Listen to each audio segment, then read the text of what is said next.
Chaos in Mendi over disputed boxes.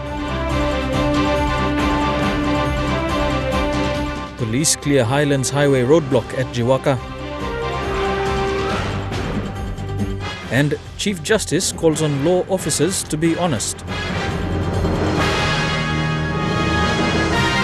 This is National EMTV News with Meriba Tulo. A very good evening. Thank you for joining us for Sunday's news. Mendi town is in chaos after a PNG Defence Force and police contingent failed in an attempt to transfer 84 disputed ballot boxes for the Southern Highlands regional seat to Mount Hagen.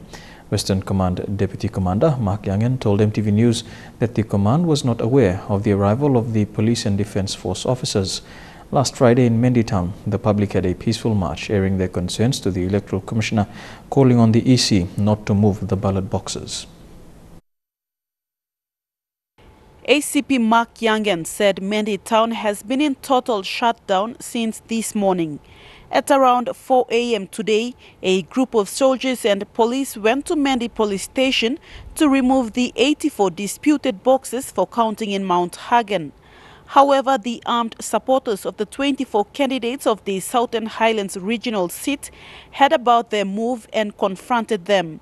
ACP Yangen said 2 civilians received bullet wounds and could not confirm their current condition. Yangen said there were no church service today and Mendi town is still in total lockdown with security forces blocking all entry points to the town. Last Friday, the people of Mendi town staged a peaceful protest march and appealed to the Electoral Commissioner not to order for the transferring of the boxes for counting to Mount Hagen. Please,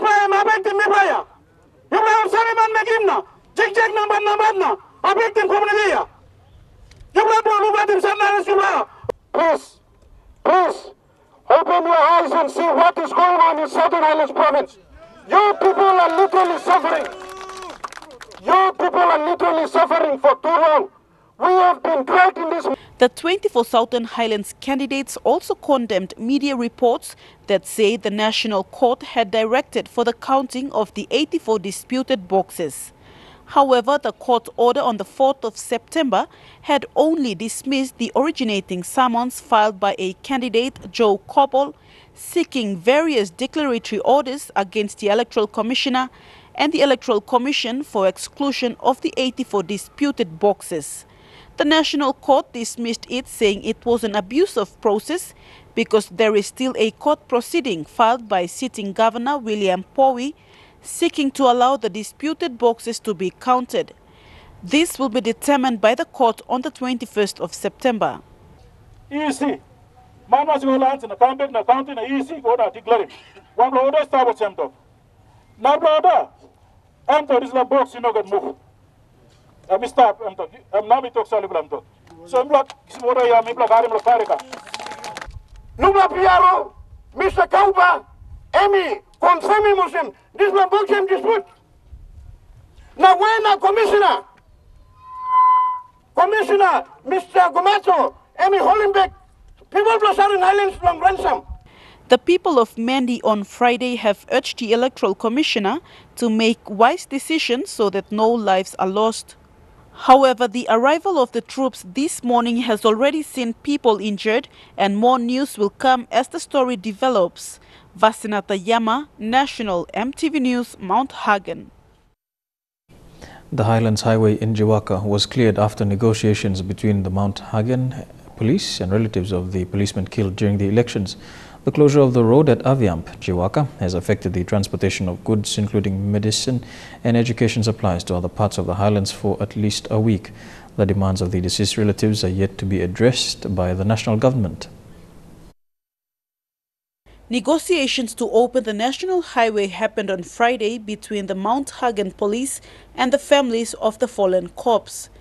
Yesterday, Highlands Regional Mobile Commander Joe Maragil, Highlands Legal Officer Chief Inspector John Sagom, OIC Fraud Gabriel House, and MS-67 and National Security Unit went to Jiwaka at Medjib where the roadblock is and removed the roadblock. Families of late Glenn Jimmy finally opened the highway but said their demand still needs to be addressed by the state immediately. The work now on PVC Blowing a 2 all in or some good long discuss long this like something. So also you me prolonging this like I'm this far now. Now people understanding this far. Now people like I'm this far. Now people listen this like I'm land you black. So The families of late Glenn from Jiwaka and Alex Copper from Simbu demanded compensation payment of 28 million kina from the state, Enga provincial government, Kandep MP Alfred Manasseh, former Kandep MP Don Pollier, Electoral Commission and the Royal Papua New Guinea Constabulary. 14 million kina each to the families of the fallen corpse. However, in a recent media statement by Police Commissioner Gary Baki, he explained to the families of the fallen corpse that the constabulary does not pay compensation for members killed in the line of duty. Baki has called on the relatives to allow the constabulary to repatriate the bodies for burial. now what me walking blong. Good lamb you black too. Long behind time you black. You me all man and no good you me die also you like a line of duty ball talk to all. No good ball trauma you will also pick dog na. This like something. And me walking ball simple government must look sauna. Behind blow this line must make a simple good plus something. Meanwhile, hundreds of highway trucks that were also locked up in Goroka, Simbu and Jiwaka were also free to travel yesterday. Vasinata Yama, National MTV News, Mount Hagen. Quick response by firefighters in Port Moresby has prevented a raging fire from spreading to a nearby property at 6 Mile this afternoon. The fire started from an old pile of old tires used to backfill a yard at 6 Mile and quickly caught onto nearby mango trees. In this footage, it can be estimated that the flames rose to over 40 meters, causing severe damage to the mango trees. A female firefighter was amongst the team that responded and put out the flames. This fire comes just weeks after a massive fire destroyed several houses at Hanobada village. University of Papua New Guinea lecturers and their families living at the E-flats at the university continue to face water shortages. For 2 weeks, those affected have been fetching water from other lecturers' houses or their relatives living outside the university premises. Houses of those families affected are located towards Morata Police Barracks and the newly constructed freeway connecting Morata and the Waigani area. For almost 12 days, lecturers and their families here have been without proper water supply. This has affected the family's daily routine in going to school and even work. This is the water pipe alleged to have been illegally connected to persons living outside the university premises. Those affected say water usually flow from these pipes around 10 and 11 every night, and that is when families fetch their water for the next day's use. Eda Ranu has been made aware of this, but is yet to establish where the illegal connection is made to and why the water pressure is very low. Thakla Gunga, National MTV News. Here with National MTV News, after these messages, Chief Justice urges law and justice officers to be honest when serving, and St. John celebrates 60 years of medical assistance in PNG. Stay tuned.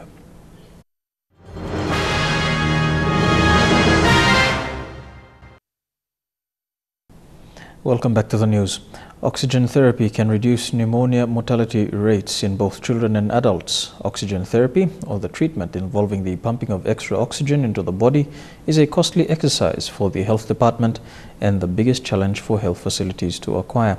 A 2015 project which began to use solar power technology has greatly assisted rural hospitals in 9 provinces. The solar oxygen therapy has become a success story for 36 districts under this project that was funded by the Bill and Melinda Gates Foundation in 2015. The project was to extend solar power and oxygen therapy in 36 district health centers in 9 provinces to a catchment population of over 1.2 million. The prerequisite criteria for the health facilities were high burden of pneumonia, deaths, and referrals, and the hospital must be a busy hospital. The hospital should have difficulty in getting oxygen and have unreliable power. The staff should be keen and strongly committed and eager to participate in training, and they should have a baseline data over 3 to 4 years. The sites are in the Highlands, East New Britain and Central Province. It's a cost-effective power supply for health centers, and in some cases, it was a first for women to deliver babies under a light source at night. Overall, it improves healthcare delivery, health worker skills and moral and community appreciation of the health services. With a reliable power and a consistent oxygen, you can now perform a safe surgery and safe anesthesia at that level. This project will continue to be evaluated over the next 2 years, and it is very important that NDO's provincial health authorities extend this program to other health facilities in the country, and the continuous quality improvement is relevant to the rural health service. The project will assess sustainability, effect on deaths from pneumonia and referrals over the next 2 years. Marilyn Daukatam, National EMTV News. Chief Justice Salamo Injia says police officers are the front line of the law and justice sector and must be honest in the way they deal with people. Salamo said officers must not allow their conscience and other external influences to affect their duties and responsibilities. At 9 o'clock yesterday morning, Chief Justice Salamo Injia was escorted to the National Courthouse to open the newly refurbished building. The Provincial Police Commander, Superintendent Jacob Singura, and the Medeng resident judge, Justice David Kennings, received him. A guard of honor was then conducted by the Chief Justice before he spoke to the officers. Salamo Injia reminded officers to be honest and carry out their duties on time and not to delay. The police force represents the front line of the law and justice sector. And the correctional services represent the end line of that chain of services. The courts have the part to play, the lawyers have the part to play, policymakers have the part to play, but we come in between. It is very important to the justice sector in terms of how the front line and the end line perform your duties. The Chief Justice went on further to say correctional service officers must also do their job as expected of them. He said prisons are becoming a holiday getaways for some convicted prisoners and even some remands. The Chief Justice had there were also a lot of instances of escapes happening in prisons. When they should be serving their time in jail and getting themselves reformed, they seem to be having holiday. Some come up with excuses, for example, that they want to get medical services outside the prison for lethal problems. You take them there, there are a lot of instances of escapes coming up. You facilitate that in the way you handle it. Thus, it is important that officers must always ensure that the security and the safety of the province is maintained at all times. Policemen, you're the front line in the duty of providing this service. If you don't think straight in the way you deal with the people who come to you, with complaints, for example, over crimes that have been committed, then everybody else is going to get it wrong in the chain. If a person comes to you with a complaint, you must attend to that complaint and not delay and procrastinate it. And the way you deal with a complaint, you must be honest in the way you deal with it. You must not allow your judgment, your conscience to be affected by external and undue influences. If a person has to be arrested, that person must be arrested, and on time. If a charge has to be laid, the charge has to be laid, and not delayed. Martha Louise, National EMTV News, Medang. National Education Secretary Dr. Uke Kombra has called on officers of the department to act responsibly as ambassadors.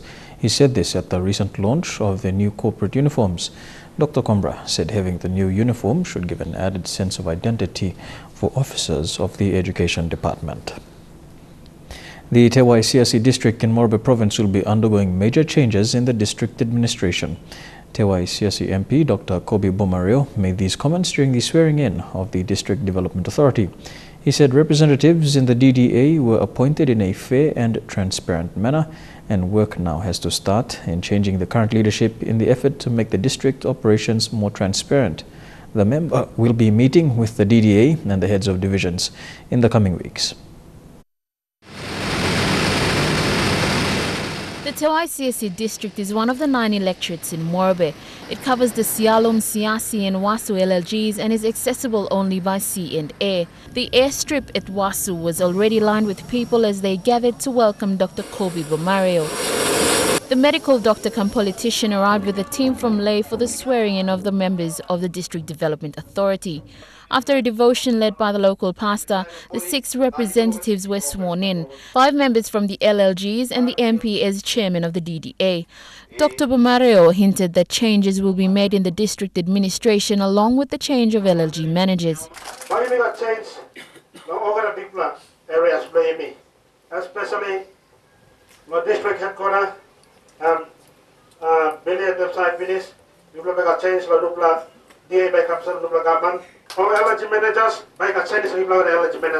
the district administration's mission is to enrich the quality of life in the district through cooperation among stakeholders. Work collaboratively and foster healthy and sustainable community. The Tewae-Siassi district is one of the many rural areas in Morobe. Bad road conditions, lack of infrastructure and medicine in health centers are evident. In addition to these challenges, Bomario said the district will be seeking legal advice on the decisions made by the past administration. They've never sworn in all the DDA members. So in other words, it means that all the resolutions that was passed were all illegal. And we'll have to get a clarification from a legal point of view. Lucy Kopana, National EMTV News, Leh. The 40-minute documentary Fuzzy Wuzzy Beyond the Legend is now showing at the Paradise Cinemas at Vision City. The documentary will run until Wednesday, the 13th of this month, to coincide with the country's independence celebrations this week. EMTV News spoke to guests who attended the premiere this week, and this is what they thought. The year is 1942. It was World War II, fought along the Kokoda Trail. It's a retelling of the story. I was really touched. I was emotional, and I thought of some of the stories that I used to hear from my grandfather and my father of some of the things that they used to do during the war. Now, they didn't know or they didn't understand who was friend and who was enemy, so they were in hiding. But while in hiding, they used to come out with fruits like banana and pawpaw to take to the Japanese, if they were Japanese, or they would take to the Americans. So like they were friends to both Japanese and Americans and Australians. The film also revealed that the Fuzzy Wuzzy Angels did not only come from the mountainous regions of Kokoda, but were also recruited from other parts of the country in the islands, the Highlands and Momase regions. The edit in itself had set the bar for filmmaking in the country. Thank you, EMTV and EMTech, for doing a really fabulous job. I think it's the quality of the video and the documentary, the scripts, the people who got involved.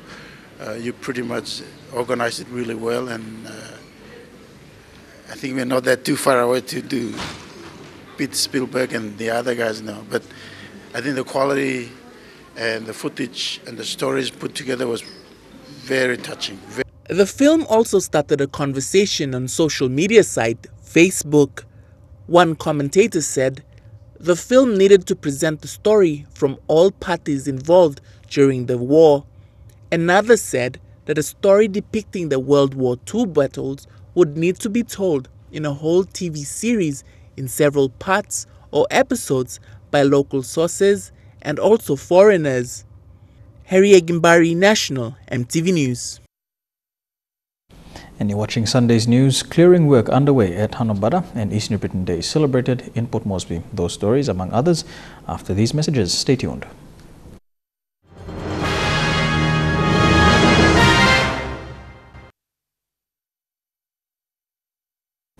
Welcome back to National EMTV News. The clearing of debris from the fire that raged through Larabada and Lahara communities in Hanubada 4 weeks ago has begun. 2 bridges that run through the community have been built to bring some sense of normalcy back, and construction should also start soon.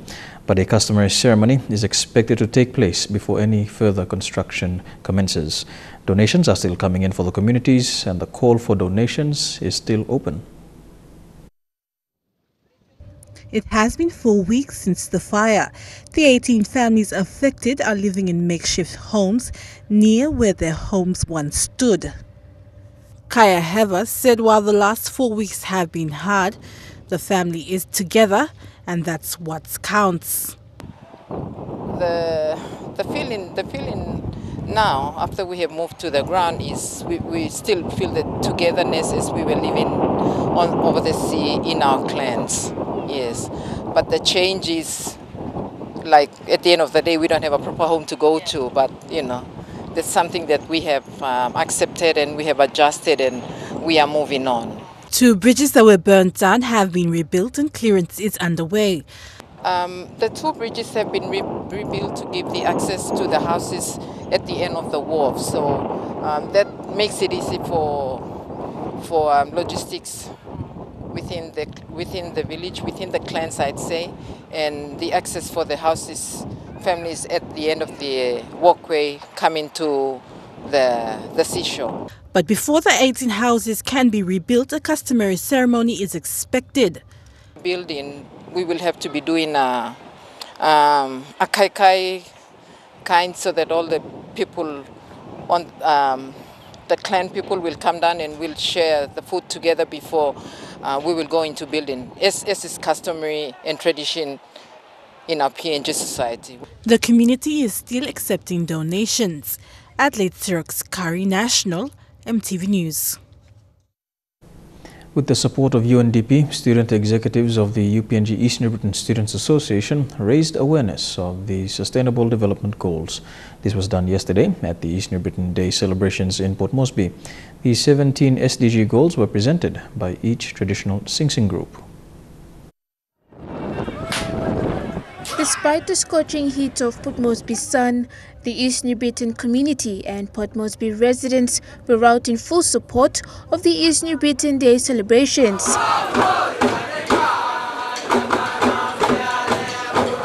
The event, organized by the UPNG East New Britain Students Association, was a success with the support of sponsors and the UNDP, who have been raising awareness of the Sustainable Development Goals in the province.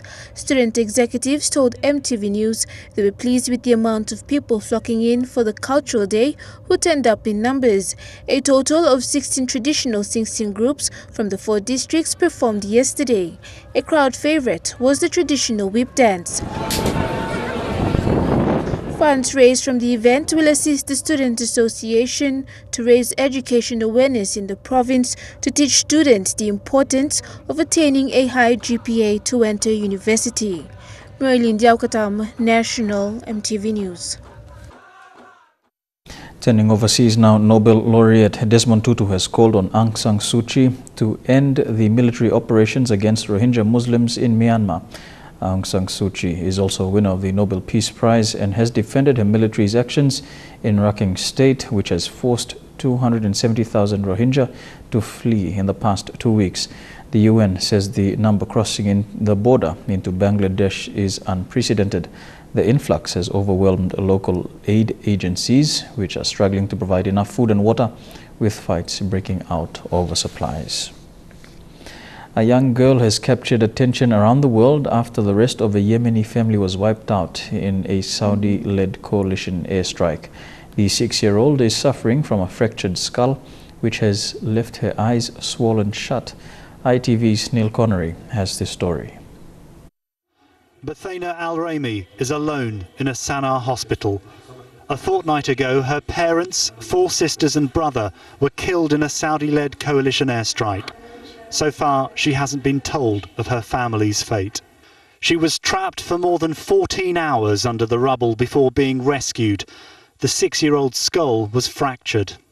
Her eyes sealed shut by bruises from her injuries. These latest pictures were filmed by the charity Save the Children, who are providing counselling and support. Photographs of Bethena's swollen face have gone viral on social media, with people trying to open their eyes in solidarity. They say she's helped to open the world's eyes to Yemen's suffering. This is the last family photo of the children before the airstrike. Bethena, on the far right, the only survivor. This is the street where they lived, and this is what remains of their home. The Saudi-led coalition says what happened was a technical mistake. Her uncle Wahid desperately tried to save the family. He picks through what used to be the kitchen. He says this belonged to the little girl, Raghad. It hit me hard when you see your brother, his family, and all the children under the rubble. You can't even pull them out. You try to get them out, but your body doesn't respond because you're in shock. Bethena is alone now. Her family, her home, her whole world, all taken from her. Half of all waste in New Zealand comes from one industry, construction. But now a Wellington architecture student is researching a way to eliminate waste. It's a building component which can be used over and over again.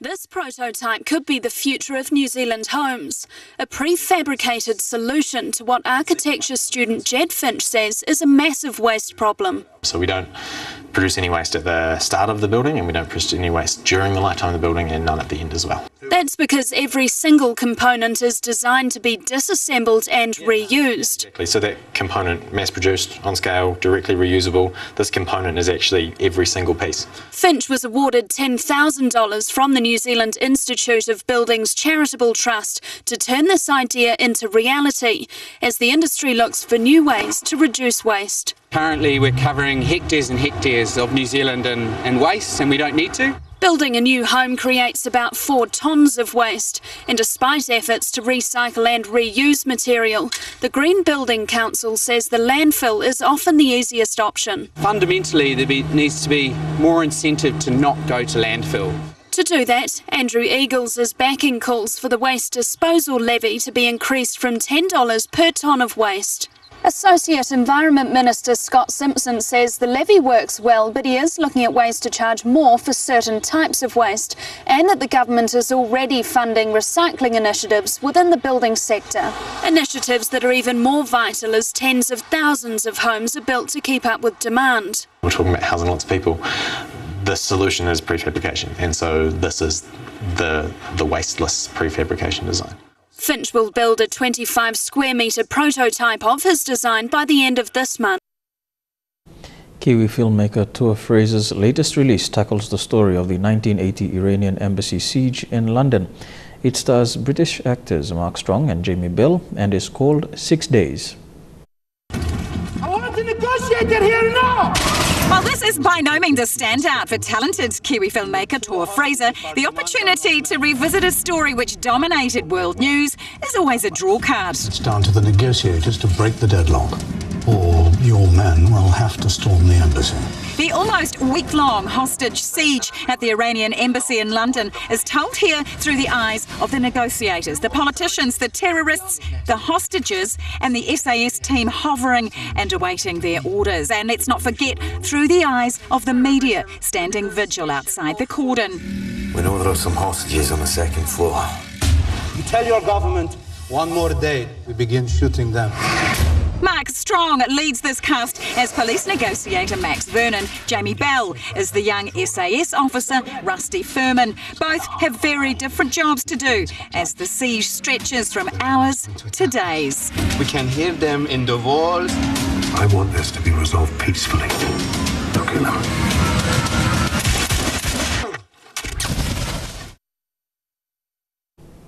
You're with Sunday's news. Up next, we have some sporting action in Trukai Sports. Stay tuned.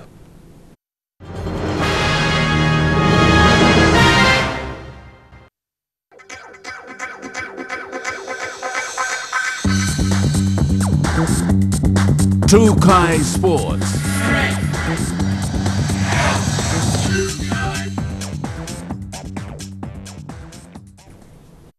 Come to Tewae Sports. We begin with basketball, and tonight we feature another basketball player in Gabriel Elavo, the third generation of the Elavo dynasty in the code of basketball. The Pacific Games fan favorite returns to the national side ahead of the FIBA Melanesian Basketball Cup at the end of this month.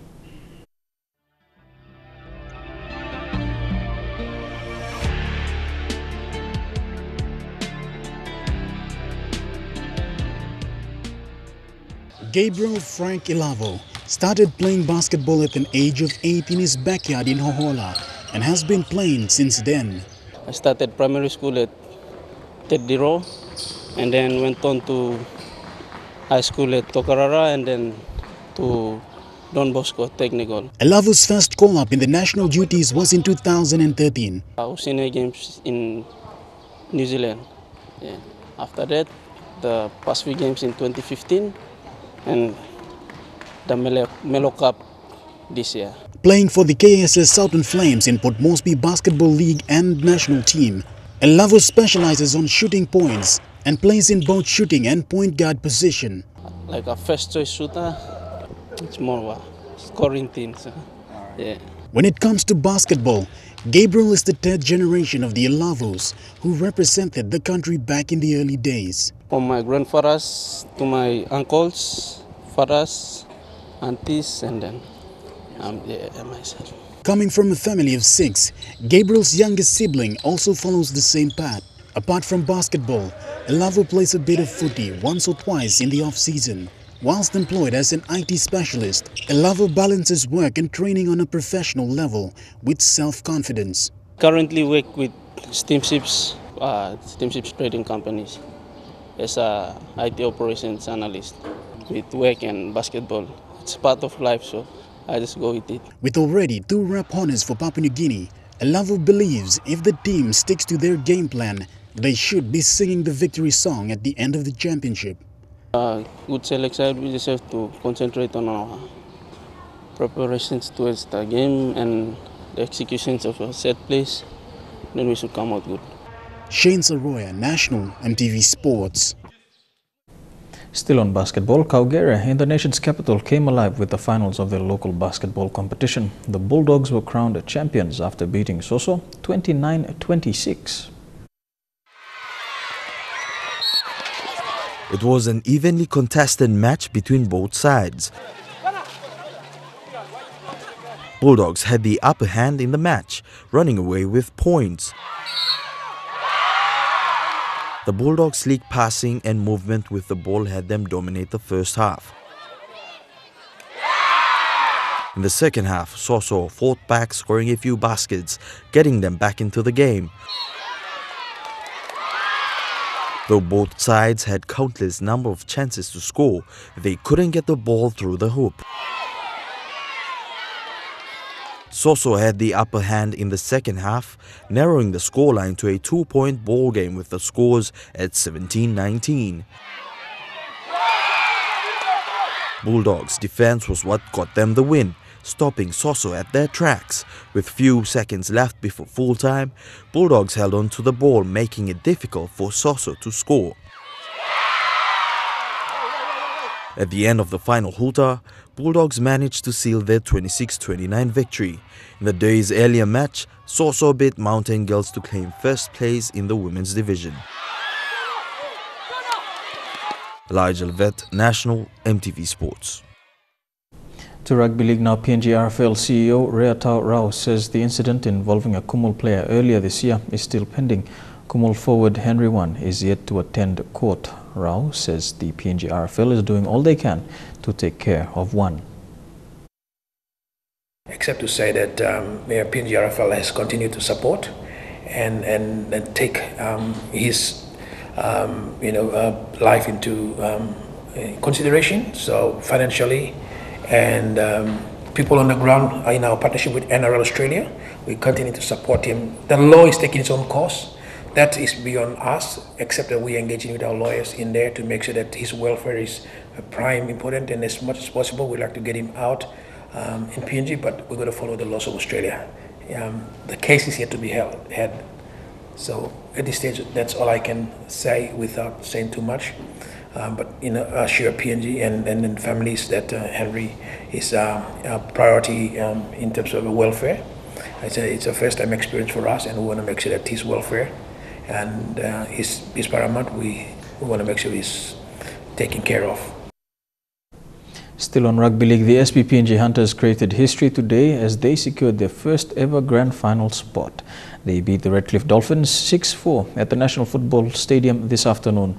Trailing 4-0 at halftime, Hunters captain Ase Boas took on the line in the 60th minute, crossing over to score. The Hunters have a week off, while the Dolphins have another shot at making it to the grand final when they face the Sunshine Coast Falcons next weekend. So congratulations to the Hunters. You're watching Tewae Sports. We'll have more after these messages, including a first look at the Australian Jillaroos for the Rugby League Women's World Cup. Don't go away.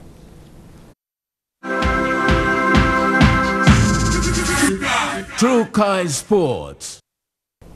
Welcome back to Tewae Sports. Still on Rugby League, Harvey Norman Jillaroos coach Brett Donald has named his squad to face Papua New Guinea Orchids in Port Moresby for the first time ever.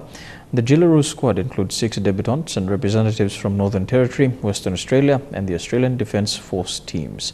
The squad will head into training camp next week before flying to PNG to take on the PNG Orchids. The Jillaroos will face the PNG national women's side in a historic match in one of the exciting triple-header on the 23rd of this month at the National Football Stadium here in Port Moresby. And that's it for Tewae Sports. Up next, we'll have the weather details for the next 24 hours. Sports.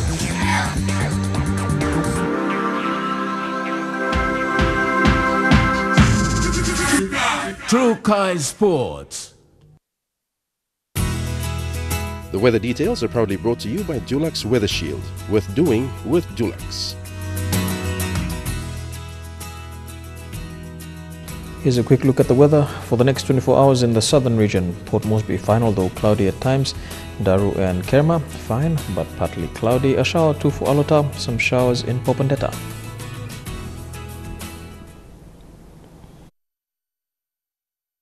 The weather details are proudly brought to you by Dulux Weather Shield. Worth doing with Dulux. And that's a new sports and weather this Sunday, the 10th of September 2017. From the EMTV News team, pleasant working week. Good night.